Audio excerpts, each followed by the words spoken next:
Ini kembarannya molaritas. Kenapa saya bilang kembaran? Karena angka sama, hampir sama ya, cuman bedanya yang satu pakai huruf L, yang satu pakai huruf R gitu ya. Molaritas, kalau ini namanya adalah molalitas. Ada pertanyaan sama nggak Ustazah antara molaritas sama mol? Nah, ada yang nanya kayak gitu. Maka jawabannya itu tegas, itu beda banget ya. Molalitas itu simbolnya adalah M kecil. Kenapa saya bilang beda? Jadi kalau molaritas itu simbolnya, saya tulis ya, molaritas itu simbolnya M besar. Kalau molalitas simbolnya M kecil. Kalau mol simbolnya adalah huruf N kecil. Nah, ini dari sisi simbol aja udah beda banget. Nah, kemudian untuk rumusnya, molalitas itu kayak gimana? Nah, untuk rumusnya itu hampir sama ya. Ini rumusnya adalah mol dari zat yang terlarut kita bagi dengan, nah ini yang membedakan. Kalau molaritas kita bagi dengan volume larutan, kalau di sini pembaginya adalah massa. Massa siapa? Massanya si pelarut. Mol pelarut satuannya mol, massa pelarut satuannya harus dalam satuan kilogram. Nah, sama kayak tadi, ketika misalnya kita dikasih soal berupa data gram, karena biasanya kalau massa itu jarang banget dikasih data kilogram ya. Jadi kita tinggal masukin aja, tinggal kita turunkan. Mol pelarut itu rumusnya kan gram terlarut dibagi dengan mr terlarut ya, dibagi dengan, nah kalau misalnya soalnya dikasih dalam satuan gram, maka massa pelarut dalam satuan gram. Kita nggak berhenti di sini karena rumus awalnya itu kilogram. Dari gram mau ke kilogram itu harus dibagi dengan 1000. Nah, kita pakai konsep pecahan, operasi pecahan ya. Maka gram terlarut dibagi dengan mr si terlarut bagi jadi kali 1000 per massa pelarut tapi dalam satuan gram gitu. Jadi rumusnya bisa kita simpulkan, molalitas sama dengan ini ya. Kalian tolong banget diingat rumusnya. Kemudian yang kedua, ketika soalnya berbentuk gram, maka kalian pakai rumus ini, kurang lebih sama, cuman beda pembaginya saja. Ini massa pelarut, bukan larutan, bukan terlarut. Nah, seperti itu ya.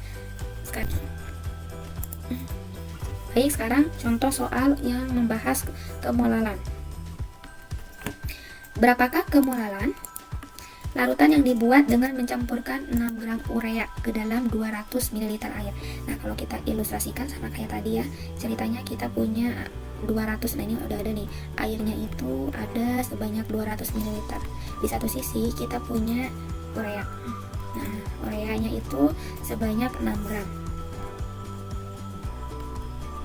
Nah, ini kita masukkan ke dalam air sehingga terbentuklah larutan urea. Ya, yang ditanya adalah berapa molar. Nah, kita tinggal masukkan rumus molar. Masih ingat ya? M kecil molar. M kecil sama dengan gram si terlarut.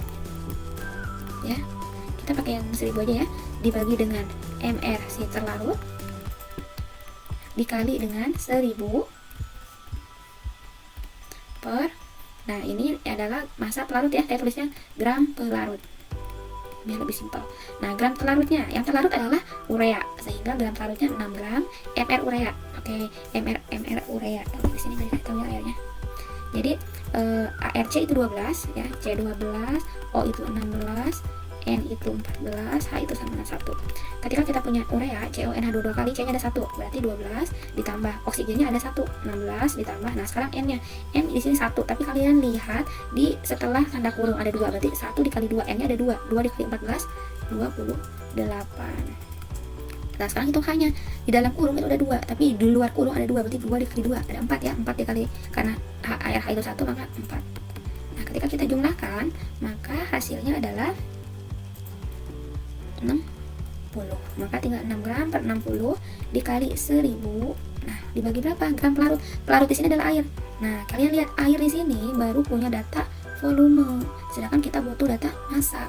Lagi-lagi pakai rumus primadona fisika. Rho sama dengan massa dibagi volume. Ya. Nah, sekarang yang ditanya massa, berarti massa sama dengan tinggal dikalikan Rho dikali volume. Rho nya berapa saja di sini nggak ada. Kalau nggak dikasih tahu Rho, otomatis Rho nya 1. satuannya itu gram per mililiter kali volumenya 200 mililiter. Coret-coret, maka dapatlah massa air adalah 200 gram. Di sini tinggal masukin 200 gram. Sehingga ini dicoret, coret, 10 bagi 2 dapat 5. Ya, 6 bagi 6 1. Berarti jawabannya adalah 5 molar. Nah, seperti itu ya. Oke, bisa dipahami? Baik, nah sekarang contoh soal molar yang kedua. 31 ml glikol larut ke dalam 90 ml air. Jika kedua jenis cairan itu mempunyai massa jenis 1 kg, maka kemolarannya berapa? Lagi-lagi kita ilustrasikan dulu ya. Di sini ada glikol dengan rumus kimia C2H6O2. Dia ceritanya larut. Ini sebanyak 31 ml larut dalam air H2O sebanyak 90 ml. Nah, ini akan membentuk larutan kan? Terbentuklah larutan C2H6O2 gitu. Ini masing-masing kedua jenis cairan itu mempunyai massa jenis. Oke, ini ada rho-nya 1 kg per liter. Di sini juga sama, rho-nya sama dengan 1 kg per liter. Karena biasanya rho itu dalam satuan gram per mililiter, kita bisa ubah langsung ke dalam gram per mililiter. Dari kilo mau ke gram berarti dikali ya, karena dia turun maka 1000. Dari liter mau ke mililiter juga 1000, maka ini 1 kg per liter sama aja dengan 1 gram per mililiter.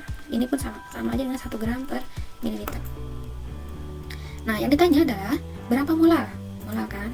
Kita masukin lagi rumus molar. Molar sama dengan gramnya terlarut dibagi dengan mR-nya terlarut dikali 1000 per gramnya pelarut. Nah, kita masukin datanya. Yang menjadi terlarut di sini adalah si glikol. Nah, harus dalam satuan gram, sedangkan kita hanya punya volume dan rho kan. Nah, lagi-lagi kita gunakan lagi jurus ampuh kita menggunakan rumus termodinamika fisika ya. Yang dicari adalah massa. Rho sama dengan M dibagi volume. Ketika mau mencari massa, berarti rumusnya tinggal rho dikali volume. Rho-nya 1 gram per mililiter, volumenya 31 mililiter. Udah otomatis satuannya gram ya. Maka di sini 31 gram per. Nah, sekarang tugasnya cari mR glikol. C itu 12. Berarti 12 dikali 2 24. Ditambah H itu 1 karena ada 6 dikali 6. Ditambah oksigen itu airnya 16 karena ada 2 berarti 32. Dikali 1000 dibagi dengan gram pelarutnya itu adalah pelarutnya. Ini 90 ml dikali 1 gram berarti tetap 90 gram. Nah, setelah ini tinggal kalian hitung saja. Satuannya adalah molar.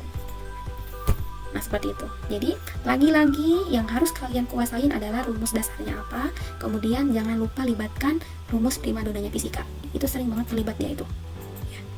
Tapi yang paling penting rumus awal molaritas. Rumus awal molaritas itu yang penting banget harus kalian ingat. Oke, semoga bisa dipahami ya dua satuan konsentrasi ini. Kita